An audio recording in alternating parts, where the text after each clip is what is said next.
Let's try pineapple தவா fry. So நான் இந்த பைனாப்பிள் வந்து ரவுண்ட் ரவுண்டாக கட் பண்ணி வச்சிருக்கேன். அதில் சில்லி பவுடர் சால்ட் எல்லாம் ஆட் பண்ணி ஒரு 1 hour அப்படியே வச்சிருக்கேன். ஸோ இது ஃப்ரை பண்ணுறதுக்காக இந்த குட்டி தவா தான் எடுத்திருக்கேன். கோகனட் ஆயில் எடுத்திருக்கேன். நீங்கள் வேணால் பட்டரும் யூஸ் பண்ணிக்கலாம்.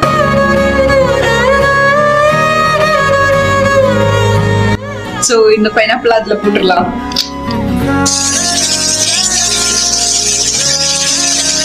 நம்ம இதை திருப்பி போட போறோம். இப்போ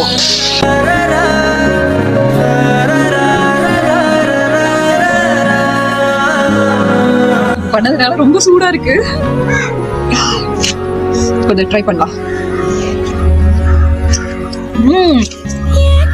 அந்த 1 hour சால்ட் சில்லி எல்லாம் போட்டு வச்சதுனால சூப்பரா இருக்கு டேஸ்ட். ஆனா காரம் கொஞ்சம் கம்மியா இருக்கு.